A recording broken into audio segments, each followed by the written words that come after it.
Hello everyone and welcome back to Cause Streams TV. We are done week 2 of season 2 of The War Within.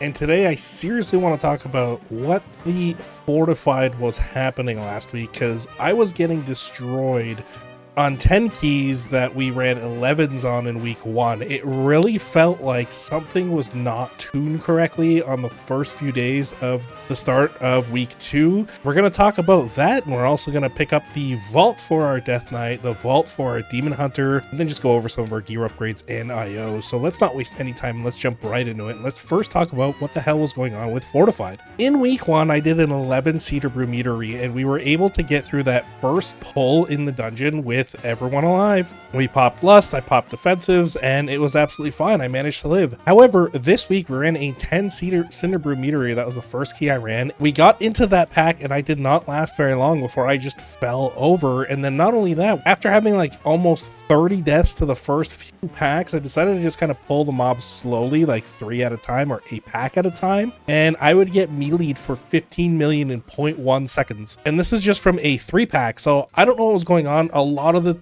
packs in that dungeon would just instantly auto me. And it really made no sense, because in week 1 we did an 11. An 11 has Tyrannical and Fortified, so when the affixes are flipped, does Fortified get buffed even more? It was just a really weird start to the week, because I was having such a hard time with some of those ads in Cinder Brew, and they're same with Rookery. We had a hard time with doing Rookery. We tried Floodgate, Theater of Pain, and all of those were just absolutely painful. So I don't know what was going on early on. Later on in the week, we ended up having a fantastic day on stream. We timed 11s, we timed 10s, right? And the funny enough, this week we did not disband any keys whatsoever. Out of the 20 keys we ran, 14 were upgrades and 6 were completions. We had no disbands this week, which is pretty good, because I thought on a Fortified week we'd see that a little more, but we did not have that. So overall, week 2 was a very successful week. That means we finished all of the keys that we walked into, which in week 1 we actually disbanded 3. So that's really cool to see. I'm just saying something was not right with Fortified last week. Things were hitting way harder than they should and way faster than they should, because like I said, in 0.1 seconds to take 15 to 18 million damage makes no sense from a 3 pack in Cinder Brew meadery. So that's how my week started off. It finished off very well, and with that,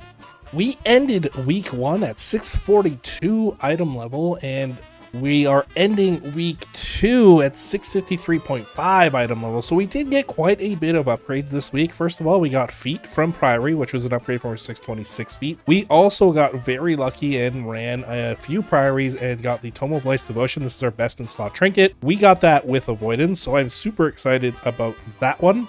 We also ended up getting the Haste Verse Ring out of one of the dungeons that we did, which is perfect for our raid spec with Sandlane, because Sandlane needs heavy haste, and I'm still very far behind when it comes to haste. And then we also crafted our cloak. So our 675 cloak was crafted, we have it enchanted, and it has our first embellishment on it. So this will be fantastic for raid. It is going to give me some improvements with my haste, and then we will continue farming keys out this week. Yeah, so one of the things we have to farm out actually from Dark Flame Cleft and Cinder Brew meadery. Cinder Brew meadery has our neck for our raid build for Sandlane, and then Dark Flame Cleft has our Abyss neck for Deathbringer and keys. So those are the 2 dungeons we're going to be farming out this week, and then we also want to see if I can get ahead either out of a vault that is coming up soon, or we're going to farm Dark Flame Cleft, try to get Heroic, and then catalyze it. And then switching gears, let's jump in.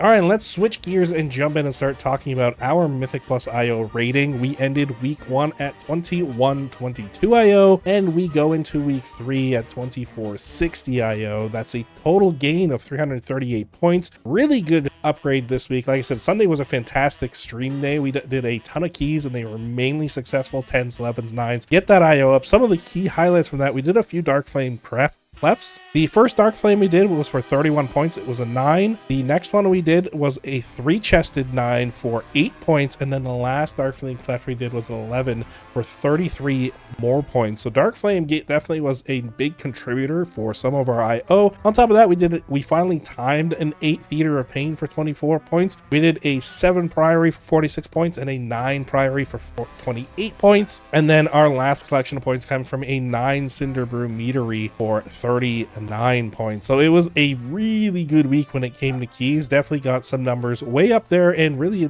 we want to see these all up in 10s this week. There's no reason they aren't. We definitely have the IO for it now, so I am looking forward to that. So that is kind of where the DK sits in his IO. I'm very happy with the progress there.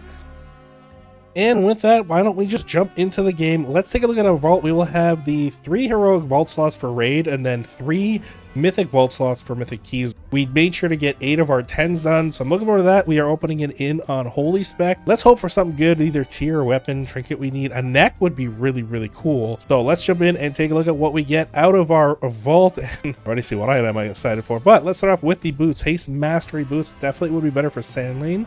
We have our best in slot sand lane raid build neck piece right here. This is off Wick Reverb. This is right now the choice for what we're going to take out of our vault. And then we also have a heavy haste mastery, which would be good for unholy, but not so much for what we want. So we got 2 necks out of our vault. Kind of sad there, but that's okay. We got the Signet of Priory, which, although is not a bad choice, isn't the best that we would have. It would definitely be better than the Scrapmaster that we have today. However, let's carry on and see what else we got. We have our Mythic Track Hands, which would drop us into the 2-piece territory, which is really good, and I really think here is going to take priority over everything else. And then we have plate wrists that are also verse masteries. So taking a look at the DPS numbers, this is a 28k DPS increase, but it does come from Wick Reverb, so I don't know if I really want to take it. This is a 26k DPS increase. It is not one of my best trinkets. I could get the one from Theater of Pain, which is a better one. Obviously, Eye of Kazan off